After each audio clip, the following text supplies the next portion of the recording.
বলছি না, আমি দেখছি, আমি বের করে দেবো স্যার।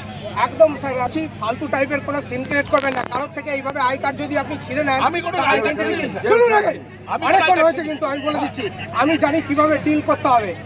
আমি জানি কিভাবে ডিল করতে হয় ল অ্যান্ড অর্ডার। আপনাকে বলে দিচ্ছি, সেই জন্য কোঅপারেট করুন। কাউকে দেখুন, আপনাকে 1 সেকেন্ড বলছি, আপনি সিন ক্রিয়েট করছেন অনেকক্ষণ থেকে। আমি আপনাকে বলছি কোঅপারেট করুন। যদি কোনো রকম কিছু বলার আছে, গণেশ বিশ্বাসের নাম থেকে আগে ঠিক করে কথা বলবেন। আমি বলে দিচ্ছি, আপনার যা লজিক্যাল আছে বলবেন, আমি শুনে নেব। কাউকে শুনুন, এখানে সিএপিএফ থেকে আরম্ভ করে সবাই আছে, থরলি ফিস্টিং হচ্ছে। আপনারা এসে যদি এরকম টাইপের দেওয়াজ ক্রিয়েট করেন, কারোর এগেনস্টে যদি আপনার কোনো কমপ্লেন থাকে আমাকে বলুন স্পেসিফিক্যালি, সেটা আমি অ্যাড্রেস করবো। অবজারভার আছে। আরে কেন আপনি সিন ক্রিয়েট করছেন? কেন আপনি ল অ্যান্ড অর্ডার ক্রিয়েট করছেন? আপনাকে বলছি, আপনি বলেননি।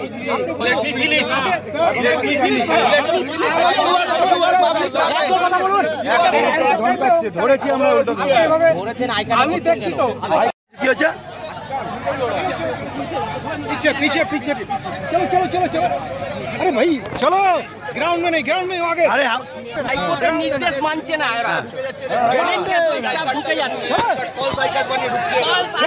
হয়েছে। লাইন থেকে আমরা লক্ষ্য করতে পারছি যে কিছু 18 অনূর্ধ্ব ছেলে তারা একটা খয়েরি রঙের কার্ড ঝুলিয়ে ঢুকছে। তাদেরকে আমরা যখন ধরি, তাদের বলা হয় যে তোমরা কিসের স্টাফ? ওরা বলছে আমরা স্টাফ। কিসের স্টাফ? ওনারা বলছে যে আমরা স্টাফ, কী কাজ করবে সেটাও বলতে পারছে না, কোথা থেকে কার্ড ইস্যু হয়েছে বলতে পারছে না। তাই আমরা তখন পুলিশ প্রশাসনকে বলি, এবং পার্টির সিম্বল নিয়ে, তৃণমূল কংগ্রেসের সিম্বল দিদিকে বলার যে ব্যাগ, সেই ব্যাগ নিয়ে পর্যন্ত ভেতরে ঢোকা হচ্ছে। সেটাকেও আমরা প্রোটেস্ট করি যে যেখানে একটা মানি পার্স অ্যালাউ নেই, সেখানে দিদিকে বলার ব্যাগ ঝুলিয়ে মোবাইল নিয়ে কী করে ঢুকছে। সেখানে যখন প্রশাসনকে বলি, প্রশাসন যখন কিছু লোককে ভেতরে ঢুকিয়ে দেয়, সব তৃণমূলের লোক, যখন প্রশাসন ঢুকিয়ে দেয় তখন আমরা কিন্তু সেখান থেকে তাদের হাতে নাতে ধরি, এবং কার্ডগুলোকে যখন আমরা জিজ্ঞেস করি এটা কিসের স্টাফ, ওরা বলতে পারে না, উত্তর দিতে পারে না, এবং ম্যাক্সিমাম 18 বাইরে আরও 100-র উপর দাঁড়িয়ে আছে। এদের দিয়ে এরা আইপ্যাকের হোক বা কোনো রকম তৃণমূলের গুন্ডা বাহিনী হোক, বা তারা কোনো রকম ডিস্টার্ব করার জন্য এদের ঢোকাচ্ছে, বের করে দেওয়া তারা কোনো সদস্য দিতে পারেনি। তারা এই কারচুপি প্রথম থেকে চেষ্টা করছে, এবং বাইরে থেকে 100-র উপরে তৃণমূলের বাহিনী, তৃণমূল বাহিনী।